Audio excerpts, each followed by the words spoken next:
Hello and welcome to Social Media Weekly, episode 17 September 2019. Social Media Weekly is brought to you by Virtual Peddlers Marketing, the digital marketing agency that helps small businesses go digital. My name is Sean. And I'm JK. This week, Facebook takes a side on self-harm and suicide.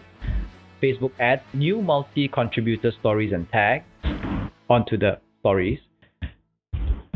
Facebook changes news section with 3 major policies. Instagram reportedly plans on copying TikTok now. One more. EU against Libra currency. And LinkedIn adds find an expert post option to connect users with relevant freelancers. Back to the stories. The issue around self-harm and suicidal content is tricky. On one side, being able to publicly share these posts lets people talk about their problems and seek help. On the other side, it is also proven that suicide can be contagious. One suicide can potentially lead to outbreaks in a certain area. Facebook has taken a stance on this matter last week. They changed their policy around self-harm images to no longer allow graphic cutting images, which can unintentionally promote self-harm. So which means that we can no longer post images that Like that is self-suicide. self-cutting, self-suicide, and then it is not even it does not even allow it if someone is seeking help or expressing themselves to aid recovery. Okay. So the thing with suicide is that when you are depressed and you feel suicidal, you usually do not show outright signs that you don't tell people that I'm suicidal.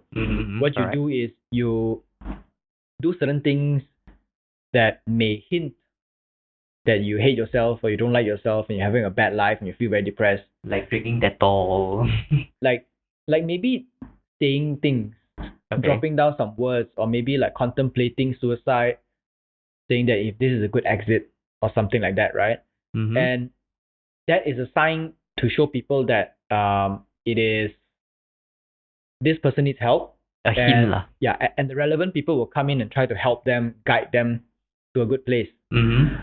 But on the other side, scientifically proven, based on statistics, suicide has also proven to be contagious.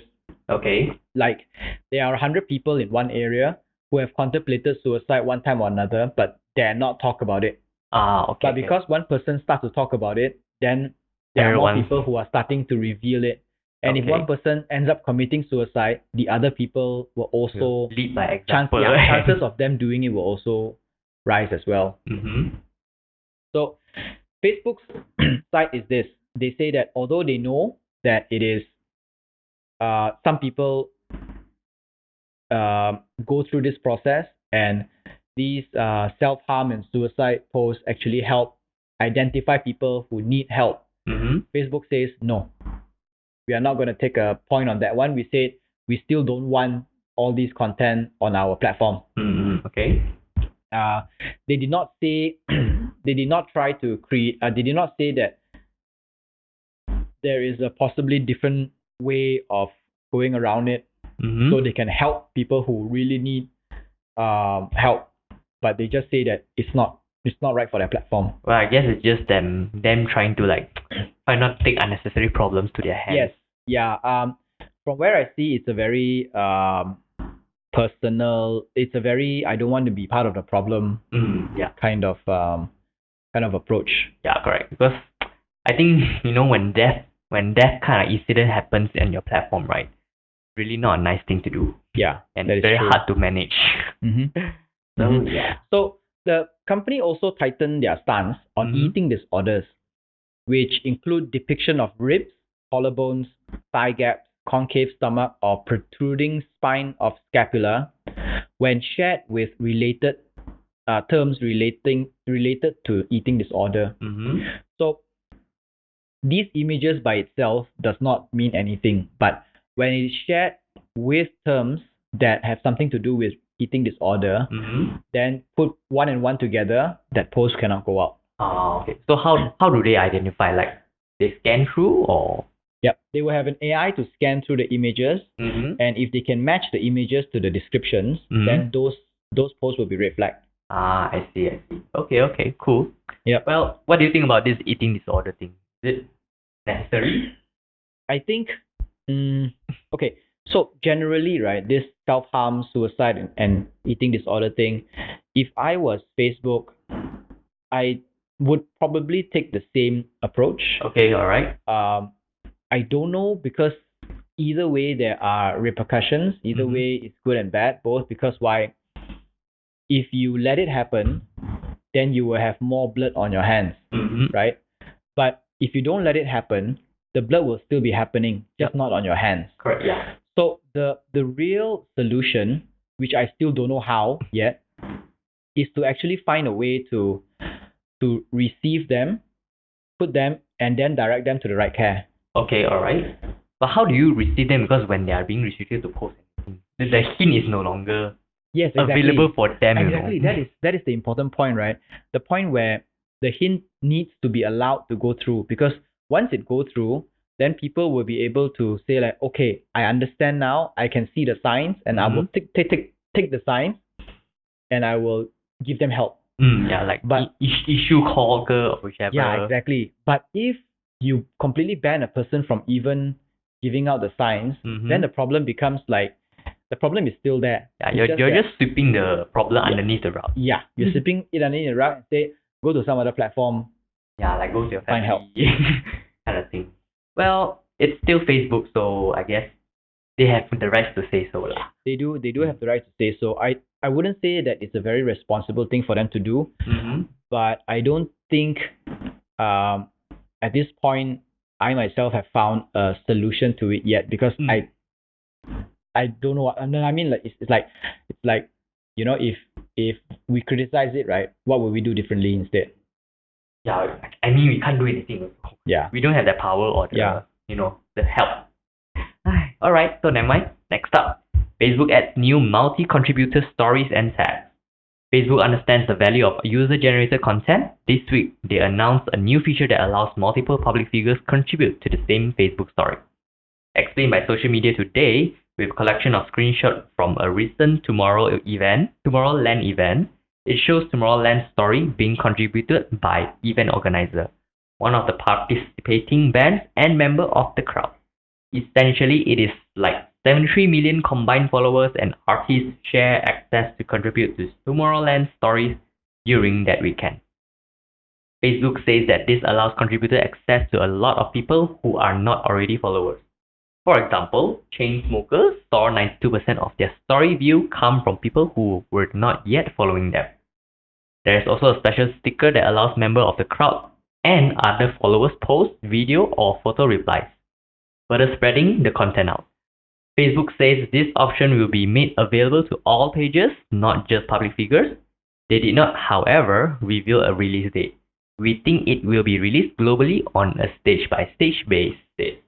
I think this is a good idea for social media. I like it. I like the idea that it leverages on user-generated content, and then I think this is a part where they connect the users, the followers, the audience, and the brands together in a level social playing field. Yeah, correct. And it's a free way where they can post and have different perspective of the view and the scenario of the event as well.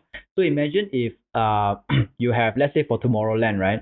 Imagine if you have Tomorrowland, the event organizer, who are taking videos on aerial view, and then you have someone from crowd view, the DJ in front, who is playing the music, and then you take a video of them playing the music and looking at the crowd, and then you take then there are people from the crowd taking the perspective of being in the crowd and looking at the DJ. Yeah, it'll be quite amazing. Like it's like having 73 million, social media guy helping you doing your social media. And you don't even it's like you don't even need to invest in a lot of props and equipment, and manpower, and the marketing works for itself. Yeah, true. So it shows how original that thing is without being curated. Yeah. Now, one thing for sure is the cons is probably the business may not be able to handle the quality Yes, coming out. they cannot control the quality of the content that goes out, Mm-hmm. which is which in a way they won't be blamed for, because Mhm. it's like this is the part where they said, I'm going to leave it up to the crowd to decide what kind of content goes out and how it goes out. So even if it's something that they don't like, they could probably ban it later or remove it later on, but they can't control it as and when it goes out. Yeah, correct, true. So Because it's a public setting. yeah, true also. So I guess this kind of thing good also lah. At least they show the true story of the event. Yeah. Whether yeah. is it fake or not. Yeah. Yes. Or properly. It's supposed to show this. It's like unfiltered, unadulterated. It's uncensored version of what goes on. Is the right word. I think the big problem would be that if 73 million people will be contributing to a stories post, right? Mm-hmm. Imagine how small the dot would be. I mean, like 20 also we can see very small. Yeah, I know. So I think that would be a problem. True. So how would you see it? I don't know. Imagine every 1 minute you go back to Instagram, you see Tomorrowland again, Yeah. Tomorrowland again. Yeah, exactly. Never ending. So I think one good way to do it would be to shorten the 15 seconds to maybe like 6 seconds or 5 seconds if you are contributing in that format. Okay. So 5 seconds seems fine because it's just like 5 seconds and it keeps looping. Just keeps Short going one after introduction another. lah. But 15 seconds for every single one. Imagine if it's 73 million times 15 seconds. That is that is so much content. I know, right? I think that would be a problem. Yes, I think that would be the major problem. But Facebook, this is only for Facebook, right? Not Instagram, right? I believe they will be Cross-posting. they're making it available to Instagram as well. But this one they said is for Facebook first. I see. Okay. Because it only makes sense to start with Instagram first. I don't know, to me. Because Instagram is still the pioneer of stories. Yeah. Facebook stories is. And Instagram stories is used more frequently than Facebook stories. Yes, agree. And more globally used than Facebook stories. Yeah, true. And the text and everything works better than Instagram. For sure. I agree. Completely agree. Next up, Facebook changes news section. News as in reporting, Berita. journalism, berita. Yeah. News section with 3 major policy updates. Facebook has been struggling with the news section for a while now.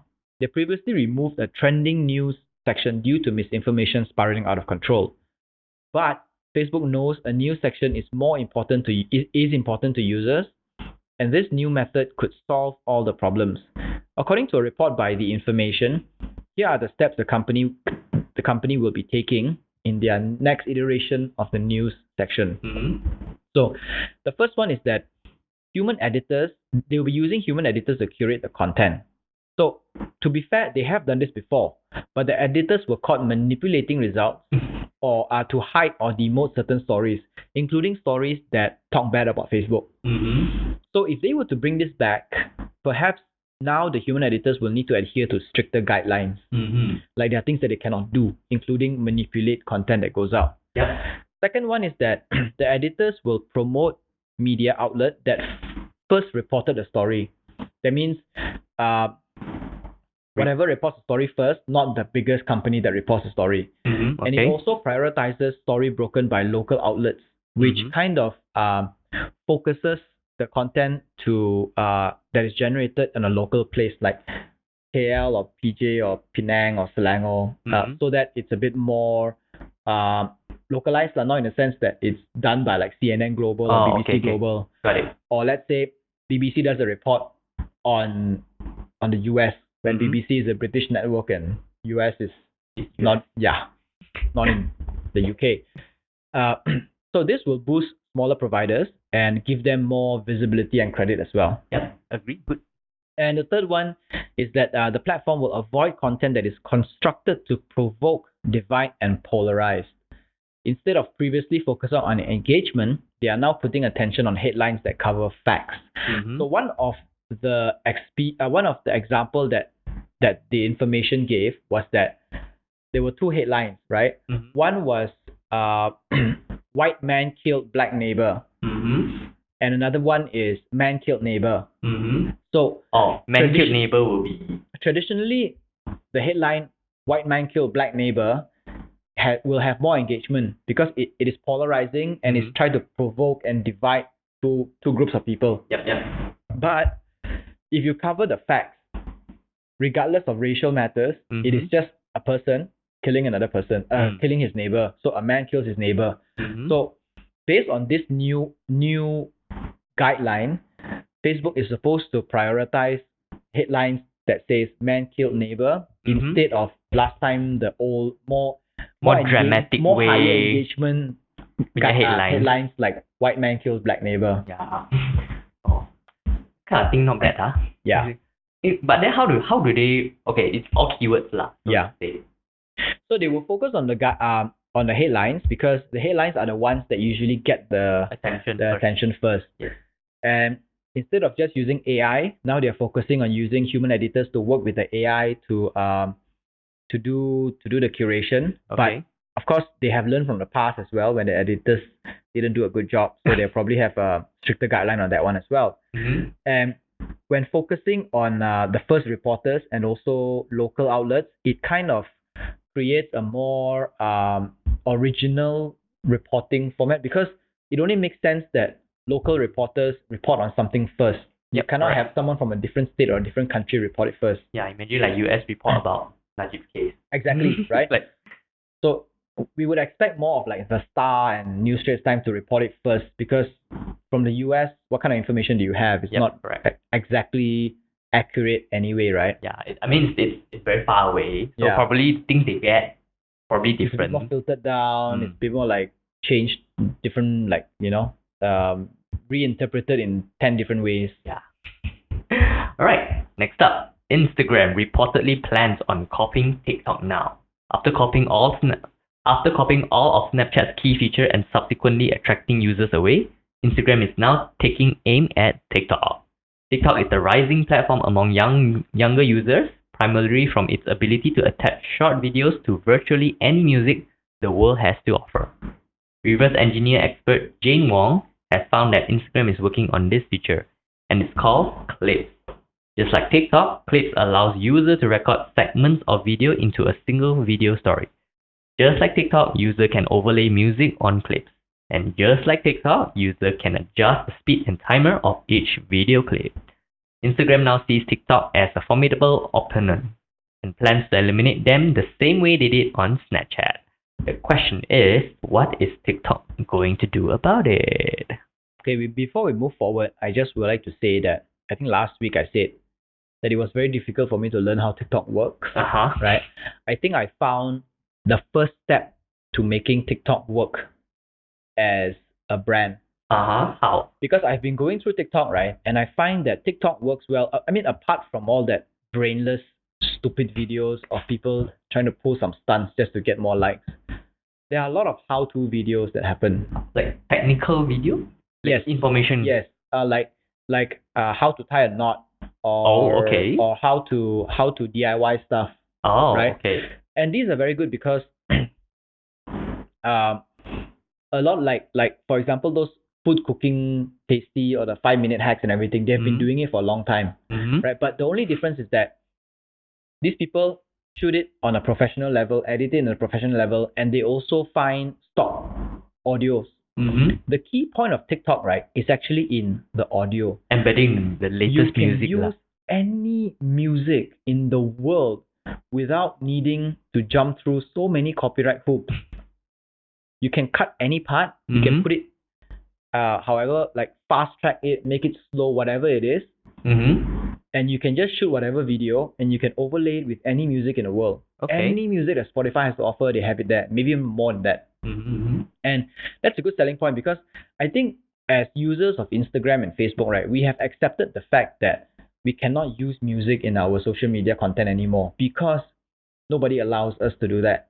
And Instagram allows people to post to attach music onto stories, but that's like available to only a limited certain countries. Certain countries. And not even all mobile devices in certain countries have them. So that is a problem. But for TikTok, everybody has access to them.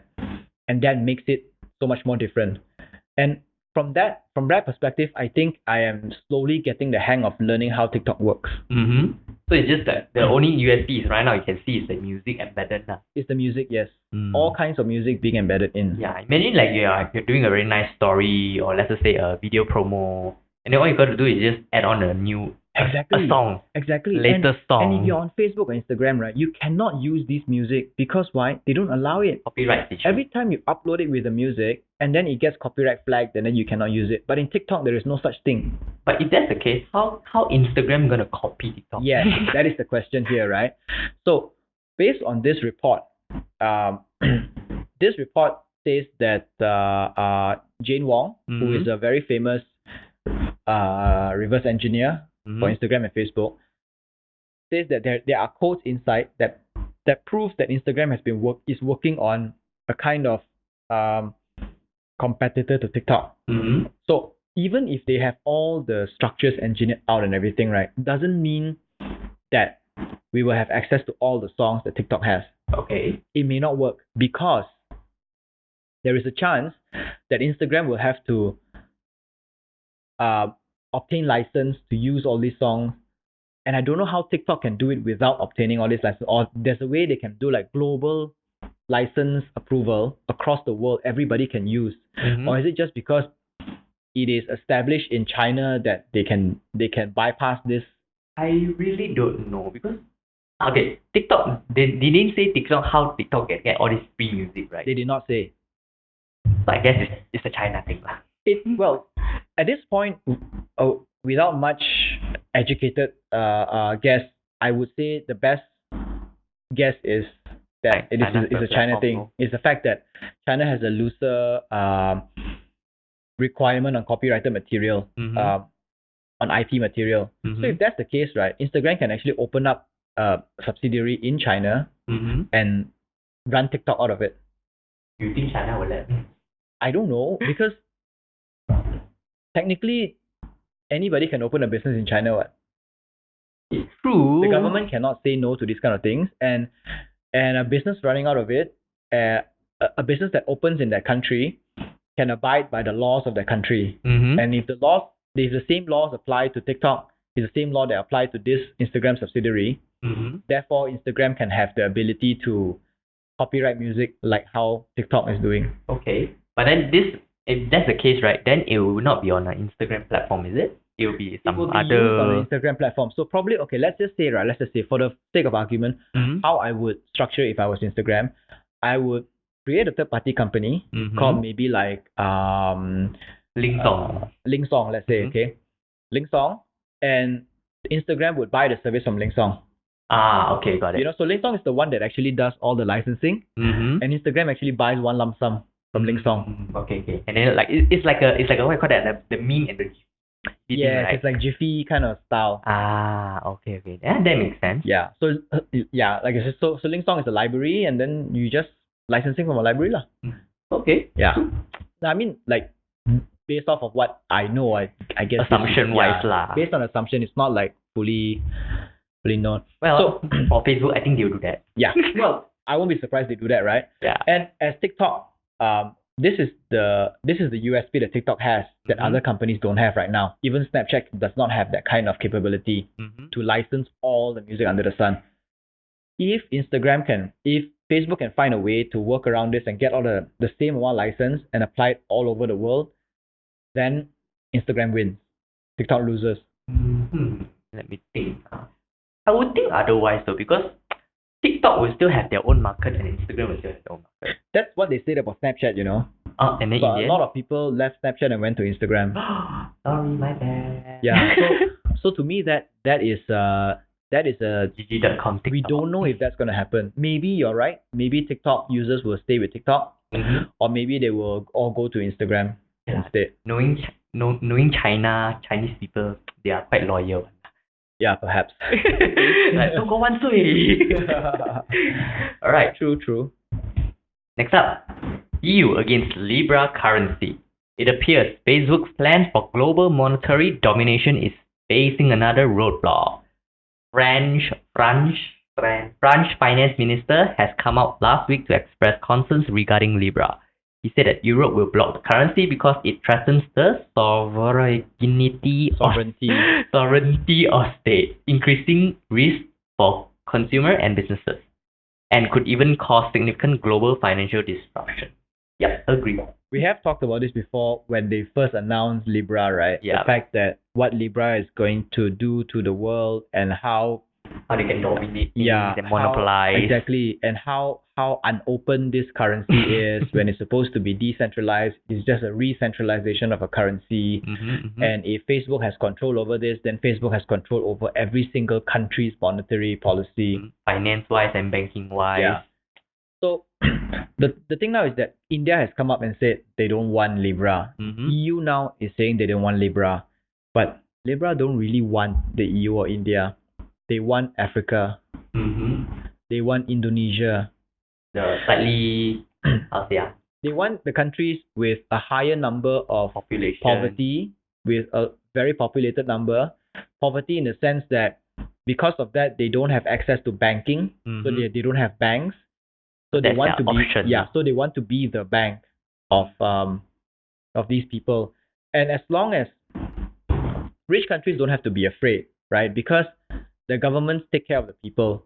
But with emerging countries, what happens is that the governments are more concerned with the welfare of the people than the sovereignty of the country. And sometimes they're always caught in a position where they cannot afford to give their people basic necessities. And then when these companies come up and try to quote unquote save them, in a way, dominate them. Yeah, then they will end up being controlled by these companies. Will you let Libra control us? No. I am very strongly against Libra. Number one, because it's run by a company.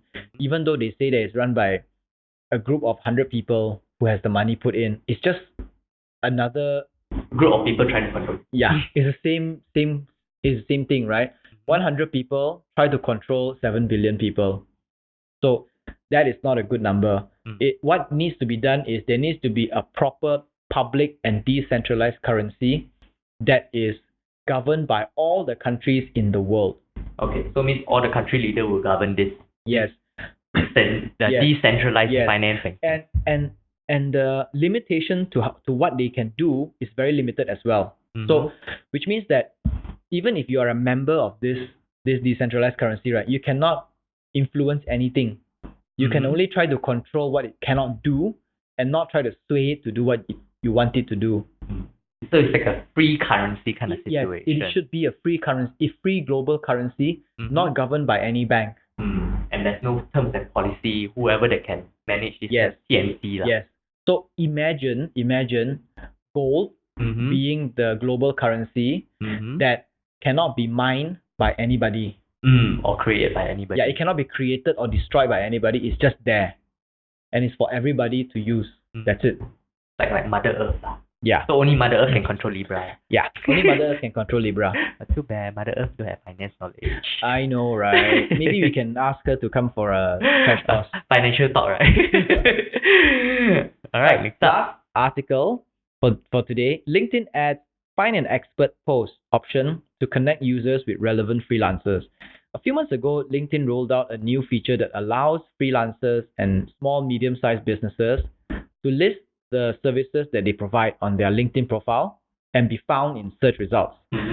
Now it is adding another element where users can create a post calling out for certain experts. Similar to Facebook's Ask a Recommendations post, users can now create a special post where they can explain the type of job they need to be done and look out for someone who can provide a service. LinkedIn is LinkedIn's effort in turning the platform into a place where work can be found. It also helps freelancers more easily find jobs as well. So it's like cutting short the route to find the right talent. Yeah. To fit the job. It's like it's like putting up a classifieds lah. It is essentially just reusing the old idea of classifieds. Classifieds? From where? Classifieds? You don't know what classifieds are? Okay. From which platform? Last time, newspapers used to have this section called a classified section. Okay. Where someone can post looking for something, and then the person who's able to provide a service will find that clipping and call the person who's looking for something. Okay, alright. So classified also allows small businesses who cannot afford big advertisements to just take a small little slot of advertisement. Okay. It was very famous with real estate, where you have real estate agents who advertise the houses that they sell or rent, and you have one newspaper, very big sheet, right? Small little clippings of them. Okay, alright. But they can only put contact number. You can put like three bed, 2 bar for rent, 3 bed, 2 bars in Bangsa South. Not more than 30 words kind of thing. Yeah. Then you give the call number. So that's how the 80s does. Yeah. 80s, 90s, early 2000s. Oh, no, I don't read these things. Before 2007, 2008, I think. Before the online came in. Yeah. Even during the online time as well, the Star was making a lot of money through classifieds. So this is like essentially online version of classifieds. They're just bringing back the whole concept. Correct. Then if that's the case, right, if LinkedIn is doing this, right, then odd jobs, the apps like odd jobs and starter job they cannot survive anymore. I think they can still survive. The only thing is it allows, because all this it just provides an additional platform for people to advertise. Okay, got it. And there will be less people using LinkedIn than there are people using odd jobs and these kind of platforms to be honest. Oh really? I thought a lot of people would be using LinkedIn other than start a job. I don't know. I mean, I haven't used it to look for service providers or what before, but I do want to experiment on this. As a service provider, I think we should experiment on like updating our LinkedIn and giving services. Get in touch with people in there. Yeah. Say hi, I want to sell everything. Everybody wants to sell everything there. And get back our business account. Hi, LinkedIn. I don't think that's going to happen. But anyway, let's just assume that we are now going to get our business account and just move forward. All right. Okay, that's all for this week. Social Media Weekly podcast is available on Anchor FM, Google Podcasts, Apple Podcasts, Spotify, and more. Our full videos are available on YouTube, and we post bits and clips on Instagram and Facebook. This is Social Media Weekly, episode 17 September 2019. My name is Sean. And I'm JK. Wow. Sayonara.